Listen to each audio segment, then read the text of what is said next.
ನಮಸ್ಕಾರ.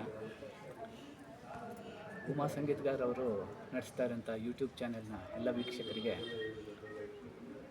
ಉಮಾ ಮಧುಕೇಶ್ವರ ದೇವಸ್ಥಾನದ ವ್ಯವಸ್ಥಾಪನಾ ಸಮಿತಿಯ ಪರವಾಗಿ ಅಧ್ಯಕ್ಷನಾಗಿ ನಾನು ಹಾರ್ದಿಕವಾಗಿ ನಮಸ್ಕಾರವನ್ನು ಅಭಿನಂದನೆಯನ್ನು ಹೇಳ್ತಾ ಇದ್ದೇನೆ. ನಾಳೆ ಮಹಾಶಿವರಾತ್ರಿ ದಿವಸ ಈ ದೇವಸ್ಥಾನದ ವಿಶೇಷತೆ ಇರುವುದು ಶಿವರಾತ್ರಿಯನ್ನು. ಹೆಚ್ಚು ಕಡಿಮೆ ಒಂದು 15,000 ರಿಂದ 20,000 ಜನರದ ನಿರೀಕ್ಷೆ ಇದೆ. ಮುಖ್ಯವಾಗಿ ನಾಳೆ ಇಲ್ಲಿ ಮುಕ್ತವಾದ ಪ್ರವೇಶ ಗರ್ಭಗುಡಿಗೆ, ಈಶ್ವರಲಿಂಗದ ದರ್ಶನವನ್ನು ಬಹಳ ಹತ್ತಿರದಿಂದ ಸ್ಪರ್ಶ ಸಹಿತವಾಗಿ ಮಾಡೋದಕ್ಕೆ ಅವಕಾಶ ಇದೆ. ಹಾಗಾಗಿ ಎಲ್ಲ ಭಕ್ತರು ಇದೊಂದು ವರ್ಷದಲ್ಲಿ ಸಿಗುವಂತಹ ಇದೊಂದು ಅಪೂರ್ವವಾದಂಥ ಅವಕಾಶವನ್ನು ಬಳಸಿಕೊಂಡು ನಾಳೆ ಇಲ್ಲಿ ಬಂದು ದೇವರಿಗೆ ಜಲಾಭಿಷೇಕವನ್ನು ಮಾಡಿ ಒಂದು ಭಕ್ತಿ ಸೇವೆಗಳನ್ನು ನಡೆಸಿ ಕೃತಾರ್ಥರಾಗಬೇಕು ಅಂತ ವಿನಂತಿ ಮಾಡ್ಕೊಳ್ತಾ ಇದ್ದೇವೆ. ಅದೇ ರೀತಿಯಾಗಿ ಕೆಲವು ಷರತ್ತುಗಳನ್ನು ಕೂಡ ನಾವು ಇಲ್ಲಿ ಆಡಳಿತ ಸಮಿತಿಯವರು ವಿಧಿಸಿದ್ದೇವೆ. ಇಲ್ಲಿ ಬರುವಂಥವರು ಗರ್ಭಗುಡಿ ಪ್ರವೇಶ ಮಾಡಲಿಕ್ಕೆ ಬಯಸುವಂತಹ ಯಾವುದೇ ಭಕ್ತಾದಿಗಳು ಸಂಪೂರ್ಣವಾಗಿ ಸನಾತನ ಉಡುಪನ್ನು ಧರಿಸಿರಬೇಕು.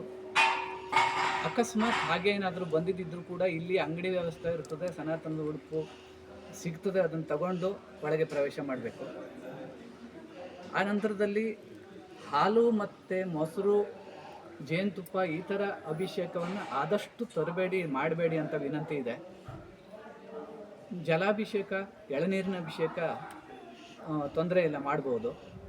ಹಾಗಾಗಿ ಇದನ್ನೆಲ್ಲ ಗಮನದಲ್ಲಿಟ್ಕೊಂಡು ಬನ್ನಿ, ದೇವರ ಸೇವೆಯನ್ನು ಮಾಡಿ. ರಾತ್ರಿ ಬೆಳತನಕ ಕೂಡ ಜಾಗರಣೆ ಇದೆ, ವಿಶೇಷವಾಗಿ ಯಾಮ ಪೂಜೆಗಳು ನಡೆಯುತ್ತವೆ, ಅದಕ್ಕೂ ಕೂಡ ಇರ್ಬೋದು. ಆಮೇಲೆ ಭಜನೆ ಬೆಳಗಿನಿಂದ ಸಂಜೆವರೆಗೂ ರಾತ್ರಿವರೆಗೂ ನಡೀತಾ ಇರ್ತದೆ. ಅದ್ರ ಬಗ್ಗೆ ನಮ್ಮ ಸಮಿತಿಯ ಸದಸ್ಯರಾದ ಗೀತಾ ಯಜಮಾನವರು ತಿಳಿಸ್ಕೊಡ್ತಾರೆ. ನಾಳೆ ಬೆಳಗ್ಗೆಯಿಂದ ಕಾರ್ಯಕ್ರಮ 5 ಗಂಟೆಯಿಂದ ಪ್ರಾರಂಭ ಆಗುತ್ತೆ. ಬೆಳಗ್ಗೆ 5 ಗಂಟೆಯಿಂದ ಉಪಾಧಿವಂತರ ಹಾಗೂ ಅರ್ಚಕರು, ಉಪಾಧಿವಂತರು, ತಾಂತ್ರಿಕರು ಅವರದ್ದೆಲ್ಲ ಪೂಜೆ ಆದ ನಂತರ ಹೊಸ ಕಮಿಟಿ ಹಾಗೆ ಎಲ್ಲ ಕಮಿಟಿಯ ಸದಸ್ಯರುಗಳು, ಅಧ್ಯಕ್ಷರು ಪೂಜೆ ಕಾರ್ಯಕ್ರಮ ಇರುತ್ತೆ. ಅದ ನಂತರ ಸಾರ್ವಜನಿಕ ಮುಕ್ತ ಅಭಿಷೇಕಕ್ಕೆ, ಮಧುಕೇಶ್ವರನ ಅಭಿಷೇಕಕ್ಕೆ ಮುಕ್ತ ಅವಕಾಶಗಳಿರುತ್ತೆ. ಹಾಗೆ ಯಾರು ಯಾವುದೇ ರೀತಿಯ ತೊಂದರೆ ತಾಪತ್ರಯಗಳನ್ನು ಪಡಬಾರ್ದು ಅಂಥೇಳಿ ಕಮಿಟಿಯವರು ಎಲ್ಲ ವ್ಯವಸ್ಥೆಯನ್ನು ಮಾಡಿದ್ದಾರೆ. ಆದಷ್ಟು ತಮ್ಮೆಲ್ಲರೂ ಸಹಕಾರ ಸಹಾಯದಿಂದ ಈ ಒಂದು ಕಾರ್ಯಕ್ರಮವನ್ನು ಯಶಸ್ವಿಯಾಗಿ ನಡೆಸ್ಕೊಡ್ತೀರಾ ಅನ್ನೋ ನಂಬಿಕೆ ನಮಗಿದೆ. ಹಾಗೆಯೇ ಬೆಳಗ್ಗೆ ನಾವು ಇಲ್ಲಿ ಸ್ಟೇಜನ್ನು ಎಲ್ಲ ಅರೇಂಜ್ ಮಾಡಿರ್ತೀವಿ. ಎಲ್ಲರೂ ಭಜನೆ ಮಾಡಲಿಕ್ಕೆ ಅವಕಾಶಗಳಿದ್ದಾವೆ, ತಂಡೋಪತಂಡವಾಗಿ ಭಜನೆ ಮಾಡಲಿಕ್ಕಿದೆ. ಹಾಗೆ ರಾತ್ರಿ ಯಾಮ ಪೂಜೆ ಇರುತ್ತೆ. ಆ ಯಾಮ ಪೂಜೆಗೆ ಬೆಳಗಿನವರೆಗೂ ಜಾಗರಣೆ ಮಾಡಬೇಕು ಅನ್ನೋ ಈ ವರ್ಷದ ಒಂದು ಹೊಸ ಕಾಯಕಲ್ಪವನ್ನು ಹಾಕ್ಕೊಂಡಿದ್ದಾರೆ. ಅದಕ್ಕೆ ತಮ್ಮೆಲ್ಲರ ಸಹಾಯ ಸಹಕಾರ, ಹಾಗೆ ಭಜನಾ ಮಂಡಳಿಗಳು ರಾತ್ರಿ ಬೆಳತನಕನೂ ಭಜನಾ ಕಾರ್ಯಕ್ರಮ ಇರುತ್ತೆ.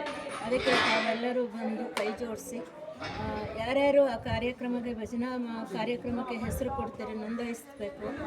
ಕಮಿಟಿಯ ಅಧ್ಯಕ್ಷರು ಇರ್ತಾರೆ, ಇಲ್ಲ ಕಮಿಟಿಯ ಕಾರ್ಯಕಾರಿ ಸಮಿತಿಯೊಳಗೆ ಬಂದು ಅದನ್ನೆಲ್ಲ ಅವರ ಹೆಸರುಗಳನ್ನು ನೋಂದಾಯಿಸಿ ಟೈಮಿಂಗ್ಸ್ ಕೊಟ್ಬಿಟ್ರೆ ಅವ್ರವ್ರ ಟೈಮಿಗೆ ಬಂದು ಅವರ ಭಜನೆಯನ್ನು ಮಾಡ್ಬೋದು ಅಂತ.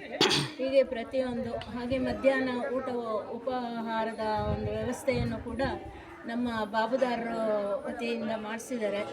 ವರ್ಷದಂತೆ ಈ ವರ್ಷವೂ ಕೂಡ ಬಾಬುದಾರರು ಫಲಹಾರದ ಉಪಹಾರ ಅಲ್ಪೋಪಹಾರಗಳನ್ನು ಅದನ್ನು ಹೊರಗಡೆಯನ್ನೇ ಎಲ್ಲ ಮಾಡಿಸ್ತಾ ಇದ್ದಾರೆ. ಹಾಗೆ ನಮ್ಮ ದೇವಸ್ಥಾನಕ್ಕೂ ಬಂದಂಥ ಭಕ್ತಾದಿಗಳಿಗೂ ಯಾವುದೇ ರೀತಿ ತೊಂದರೆ ಆಗಬಾರ್ದು ಅಂಥೇಳಿ ನಾವು ಕೂಡ ಮಡಿ ನೀರು ಅಂದರೆ ಕಲಶದ ನೀರನ್ನು ತಗೊಂಡೋಗ್ಲಿಕ್ಕೆ, ಅಭಿಷೇಕಕ್ಕೆ ನೀರನ್ನು ತಗೊಂಡೋಗೋ ಒಂದು ವ್ಯವಸ್ಥೆನೂ ಕೂಡ ಮಾಡಿದ್ದೀವಿ.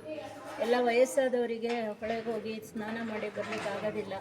ಹಾಗಾಗಿ ಅವರಿಗೂ ಕೂಡ ಅನುಕೂಲವಾಗಲಿ ಅನ್ನೋ ಒಂದು ರೀತಿಯಲ್ಲಿ ಆ ಒಂದು ನೀರಿನ ವ್ಯವಸ್ಥೆಯನ್ನು ಕೂಡ ನಾವು ಈ ವರ್ಷ ಹೊಸದಾಗಿ ಮಾಡಿದ್ದೀವಿ.